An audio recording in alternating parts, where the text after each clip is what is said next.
Okay, so all of you are able to hear me properly, right? Okay, if not, you please tell me. And over here, so students who have joined online, can you hear me properly? Yes, sir. Yes?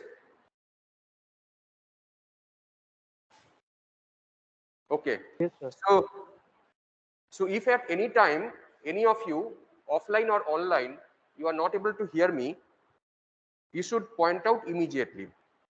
Okay. So this is number one. I'm not saying that, it will happen, but in case it happens, because, we are depending on the technology, in case it happens, please make sure that you inform me immediately. Number one. Number two is that what I find is the attendance is very slim. I waited for some time, and even online also, the attendance is very poor. Okay. And when did we start the hybrid classes? I think last week, right? We started last week. Last week. So last week till today, there are 4 classes basically, 2 last week and 2 this week. Okay. And so any of you who joined online, particularly, if you did not understand any concept, okay, because mostly I was depending on the board, not mostly, to a major part actually. I covered a couple of parts on the board and then flipped to the slides. But if you feel like there is a popular demand for covering any of the topics that was covered since last week, so I would be happy to schedule a session with you. Okay, so particularly this is relevant for online students because some of them got little disadvantaged due to the board thing. And did you circulate the pictures that you took? Tuesday class somebody took, na? One of your friends took. Somebody or the other was taking. Hmm. Somebody or the other took. You just have to find out who took. Somebody who was sitting over here. I remember. Okay. So, anyways, doesn't matter. Most of the things that I wrote on the board was just to explain some of the concepts, critical concepts for the corresponding topic, and these are also available on the slides and of course in your book, textbook. Still, if you have any difficulty and if there is a popular demand, I can basically schedule an extra class for you. But what is very important is I want to see that my students are scoring well in the exam. It should not happen that for one reason or the other the students do not score well. What is disheartening to note is that um, online basically students are not joining. Offline also this is the situation, and online also very few people have joined. I waited for some time, but I still find that the attendance is very slim. Even during the online days also, where when so before the 2 weeks, at that time also the online attendance used to be very slim, right? So that is fine, so in this class we have not mandated the attendance. This is fine as long as you all are able to make up for not attending the class. We have the short test next week, Monday, and we will have 2 to 3 hours more lecture next week. With that, we will finish off the remaining topics beyond what I am going to cover today. So after that will be your long test. So if any student has any difficulty in understanding any concept, okay, so please feel free to write to me, but it has to be in a group, right? So otherwise it is not efficient, like for every student if I do it. Okay, so somebody says, let us say that, can you explain Nagel's algorithm? I can repeat it. Somebody says that TCP flow control altogether. I can do it, not a problem. But what I want is that the students, irrespective of whether you are attending the classes or not, you should be able to score well. Okay, so this is another announcement. And yeah, other thing that I will do in our section, as I have been doing, okay, this doesn't apply to both the sections. In our section, what I do is that I give out some practice problems from time to time. So this time also we will be giving. Okay, it has been prepared, the TA will be uploading. So the purpose of these practice problems is basically to help you prepare for your exams, right? So that you get, it's not like the question will be repeated, not like that. But if you do these questions, you will become better on the topic so that you can score better, right? So do not take the practice questions lightly. Make sure that independently, not just looking at the solution, because we also post the solution subsequently, right? Don't look at the solution initially. So make sure that you practice the questions properly. This is very important. And the last point before I start today's topic is that today onwards, I'm not going to use the board. The reason is that some students who joined online, actually many of the students are not joining also, as I said. So some students who pretend to be joining online, so some of them, they, they are not able to see the board, and that makes it difficult, which I understand. But actually, as I said before, that board is simply an elaboration of the concepts that are already there on your slide. So, and also we made an arrangement that the topics will be, the pictures taken from the board will be circulated. So we depended on the students who took the picture, who were in the offline class. So you just have to find out who all attended. I remember that the students were sitting somewhere here in the first and the second row who took.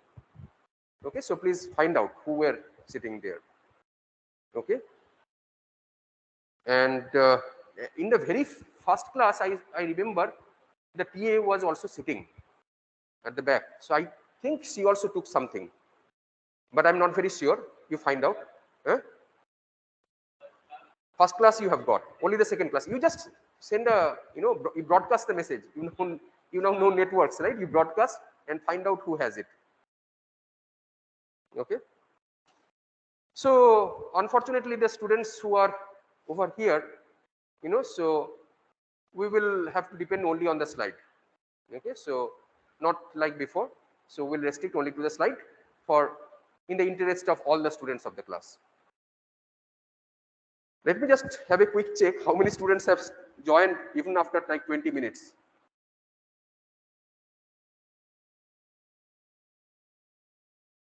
You see, this is the situation, right? Out of this, basically some are TAs. So this is the situation that we have, and still,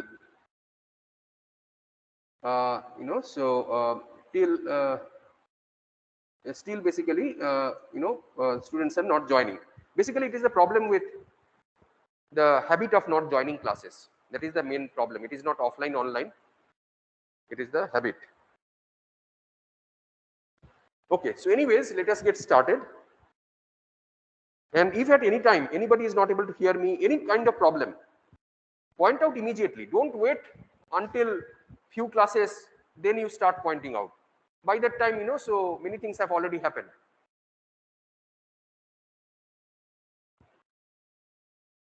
And what the offer that I gave you is to, to repeat some of the topics only if the student attended the class. If the student did not attend the class, because we are keeping track of the attendance, if the student did not attend the class, that request will not be taken. Only if the student attended the class. Anyways, so write to me and then we will see. So basically this thing came from only one student, let me tell you. Not like many students said anything. It came from one student, but I appreciate. I appreciate, because if somebody is facing the problem, they should point out, but not so late. They should point out immediately.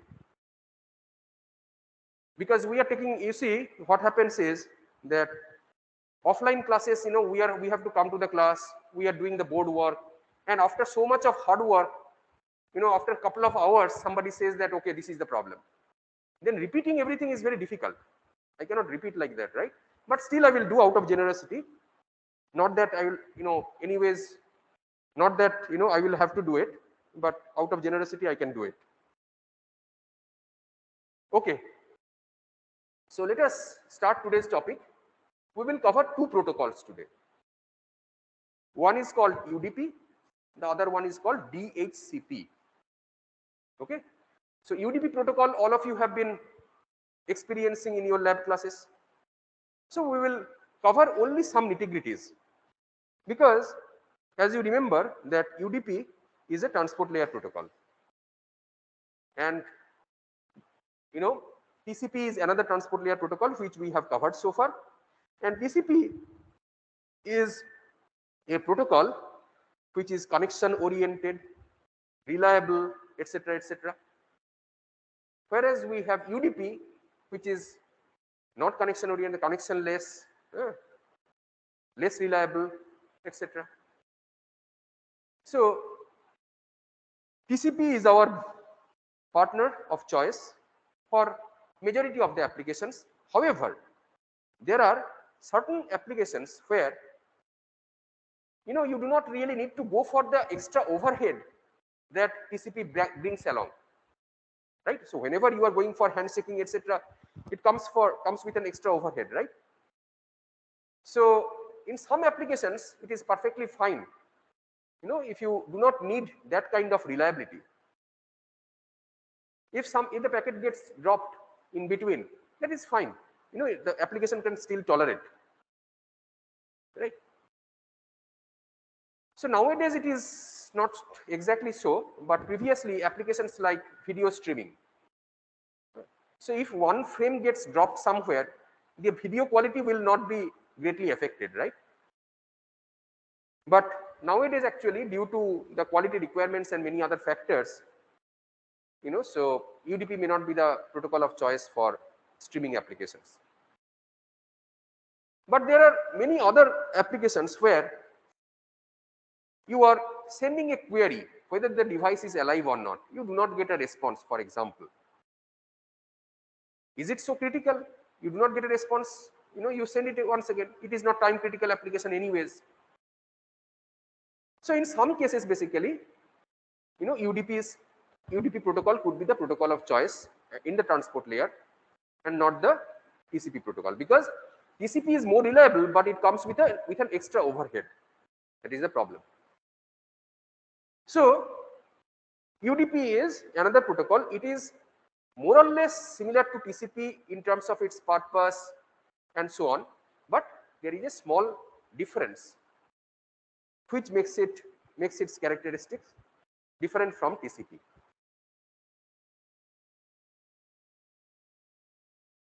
So UDP is connectionless. It is unreliable transport protocol, as I just explained. It does not add anything to the services of IP except for providing process-to-process communication instead of host-to-host communication. So host-to-host communication from one host to another host, which layer took care of it? Which layer? Network layer or IP, right? Now, that process-to-process communication, which I explained few classes back, is done only by the transport layer. Now, that process-to-process communication has to happen, otherwise the applications running on top cannot get access to the datagrams, right? So for that, you need one protocol or the other in the transport layer. Now UDP, what it does, only process-to-process communication, nothing else. Okay, so it is taking care of that purpose of process-to-process communication, but it doesn't come with an overhead. So UDP consequently becomes very simple, because not much overhead, no handshaking, no three-way handshaking, nothing, right? That was there in TCP. So if the process wants to send a small message and does not care much about the reliability, it can use UDP. Next point, sending a small message using UDP takes much less interaction between the sender and the receiver than using TCP, as I was telling you. There is nothing like connection establishment, connection, data transfer, connection termination. Those things are not there. You simply have something to send it. Simply send it. Okay, so bind the ports, send the data across. And already in your lab, you have done experiments with UDP, isn't it? So mostly TCP, but UDP also a little bit, I think, right? So UDP packets are called user datagrams. Okay, so they have the fixed size header of 8 bytes, which are made of 4 fields, each of 2 bytes. I will tell you exactly what it is. So you see that this is how the UDP datagram looks like. So it has, as usual, it has a header and it has the data part, the payload part. Now this header part is 8 bytes long and the rest of the part is data. What is rest of the part? The rest part is 2 to the power 16 minus 1. 0 to 2 to the power 16 minus 1 is the entire length of the UDP datagram. This is 2 to the power 16 minus 1, right? Now, this one you see is the header format. So this header, it looks like this. So it has 4 fields. It has source port number, destination port number, total length, and checksum. These are the 4 fields in the in the this thing in the datagram. Source port number, destination port number, total length, and checksum. Okay. So you see that the source port number and the destination port number are required because, like in TCP, here also the addressing is done with the help of port number, right? Transport layer addressing is port number, right? Unlike in the IP layer, it was IP addressing.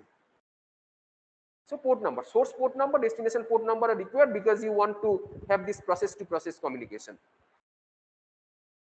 Then the total length, how much is the length? Because if you do not provide the total length, you do not know where the datagram is going to end, right? So total length is also provided.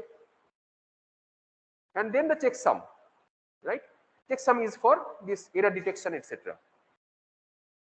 And this you know very well. So these are primarily the fields of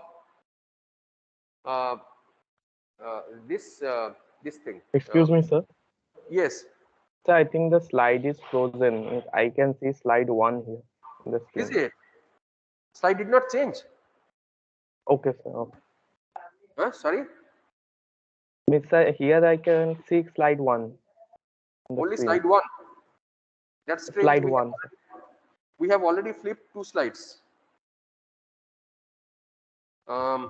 I don't know whether it is only my problem or others are facing the same problem or Can not. somebody else also check, whether they are able And now to. I can see slide 3. Now you can Microsoft Teams. Yeah, because I pulled it down. But you are not able to see the user datagram slide. Yes, sir. Now I can see. Now you can see. Achha, let me check with you once more. Can you see the example slide? No, Can you sir. see? No? No, sir. Introduction slide? No, sir. It is frozen in slide 3. Something is wrong. Some way this flipping is not showing in your Teams. So let me try to unshare and share once more.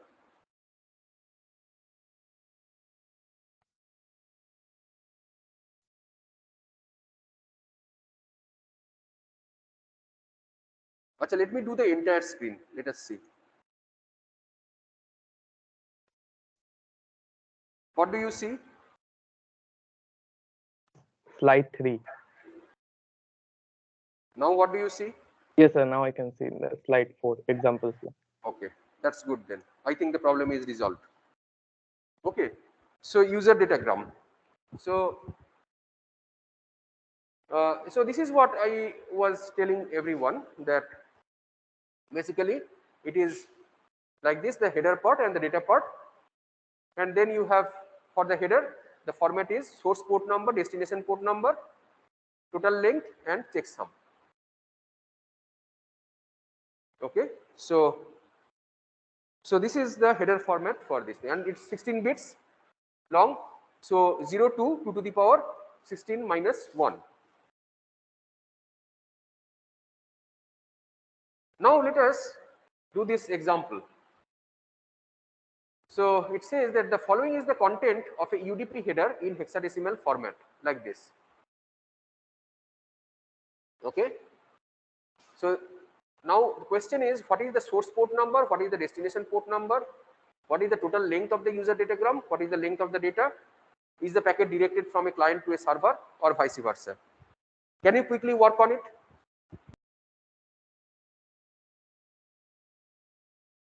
Very quickly. I will not give you more than 1 minute.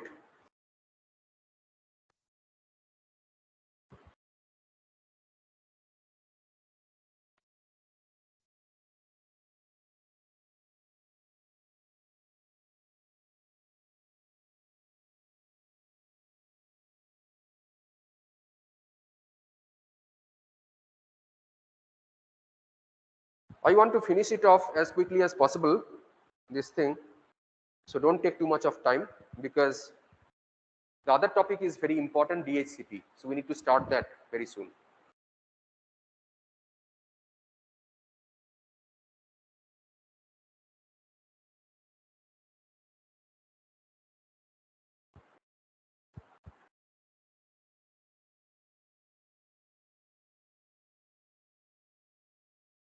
Students who have joined online, are you doing it?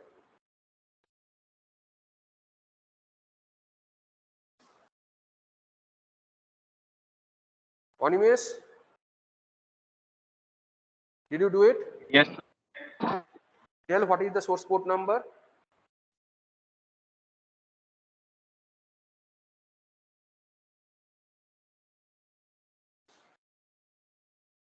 Okay, no problem. Huh? So let me show you. You have done something? What is the source port number?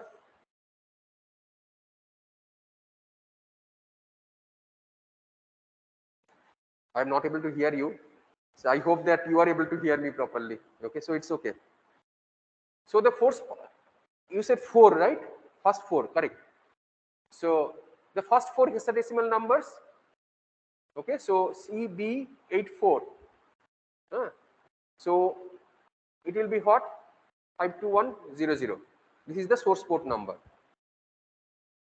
Destination port number, accordingly, you know, the next 4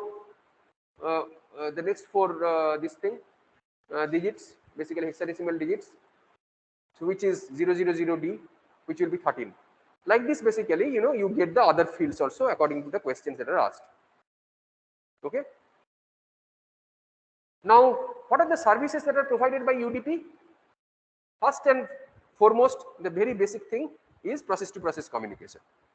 TCP also does the same thing, but this is a lighter weight transport protocol. Next is connection-less service. No connection establishment, data transfer, no acknowledgement, nothing. You have something, you send it off. That's all. Flow control, error control, and checksum. Okay, so these are the UDP services. Now, along with the header, UDP also comes with a pseudo header. Yeah. So the pseudo header is put so that to ensure that the datagram can arrive safe and sound. So this pseudo header has these fields. It has the source IP address, the destination IP address, okay, then all zeros basically, and 8-bit protocol, 16-bit UDP total length, right? So like this, basically some of these different fields are also there. So you please, I think like before, I do not need to spend too much of time on this. You go through the different fields and their purposes. So remember that the main data, then you have this header, which I told previously, and then you have these extra fields, the pseudo header. Okay. Why the pseudo header is required? Why the pseudo header is required? You see, in the pseudo header, you have these fields, source IP and destination IP. The question is why? The thing is that in case, you know, the header gets corrupted, then you do not know, right? You do not know, so which port, etc. So it might so happen that UDP is handling something that is meant for TCP or vice versa, right?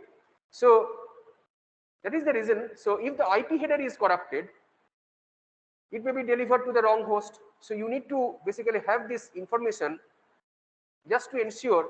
Acha, why IP header is corrupted, etc. You know, comes into picture. See, IP is unreliable. We already saw, right? IP is unreliable. It depends on the protocol on top to account for the unreliability that it offers. TCP provides reliability, so IP is fine with TCP, but UDP is itself unreliable, so two unreliable things. So for that, this pseudo header thing with the source IP, destination IP is also required. Okay. Then this checksum field that is there is optional. It is optional. So some applications may take help of the checksum in the UDP datagram. Some applications may not take help of the checksum. So checksum is optional.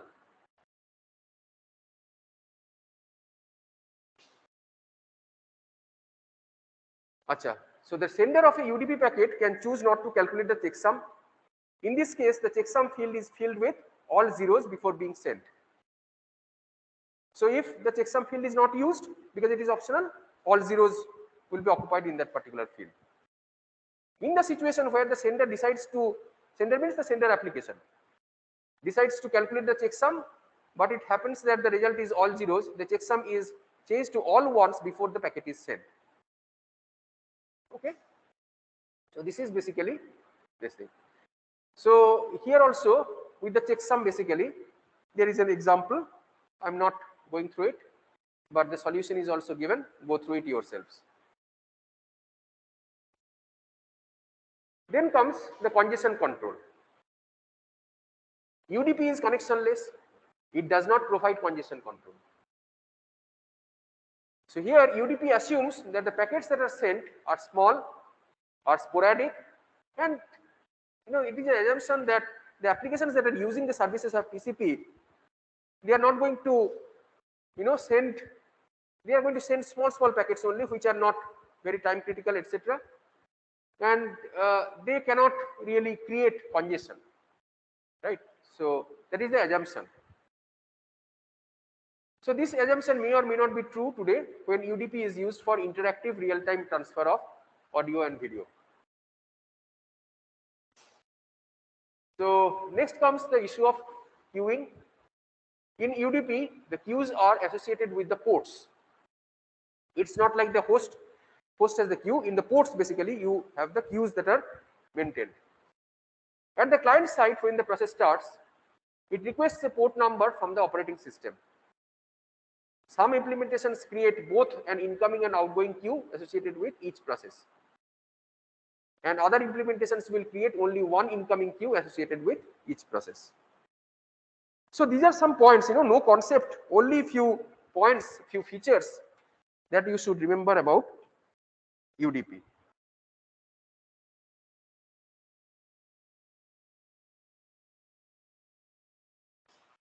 So UDP is suitable for a process that requires simple request response communication with little concern for flow and error control.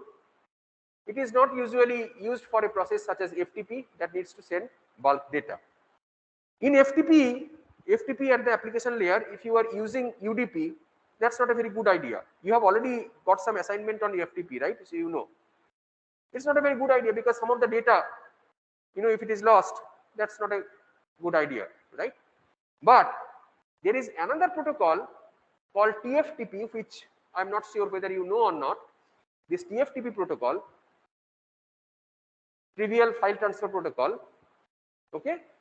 So here actually you can use UDP because this TFTP protocol by itself inherently at the application layer, okay, it takes care of this flow and error control. So the protocol has inbuilt mechanisms of flow and error control. So in such a case, you can take help of UDP, but as such, FTP over UDP is not a very good idea. UDP is a suitable transport protocol for multicasting. And this multicasting capability is embedded in the UDP software, but not in the TCP software. There is a protocol which is called SNMP, which is an application layer protocol, which we are not going to cover in this course. It is out of syllabus. The full form of this thing is Simple Network Management Protocol. So this protocol has certain PDUs which help in doing things like querying a remote device to see whether it is alive or not. If there is some device which goes down for one reason or the other, it sends certain messages to say that the device is down. But you see that querying a remote device or sending triggers, etc. Such cases basically these are like one small message, etc. For this you can use SNMP. You can use UDP. So SNMP typically uses, SNMP is an application layer protocol. It uses UDP as a transport layer protocol of choice. So that's why different application layer protocols have their corresponding binding with the TCP or UDP in the internet network. Clear? So not that all applications will run on any transport layer protocol. So there are already some mappings that are there between the application layer protocol and the transport layer protocol. UDP is used for some routing update protocols such as RIP. RIP you have seen. So for route update basically, UDP is the protocol of choice. UDP is normally used for interactive real-time applications that cannot tolerate uneven delay between sections of a received message. So here is a tabular comparison between TCP and UDP with respect to type of service, reliability, and few other criteria. This I am not going to go through. I leave it to you. It is provided for you, but you cannot skip it. You need to go through each and every point to understand what is the side-by-side comparison between the different features of TCP and UDP. Any questions?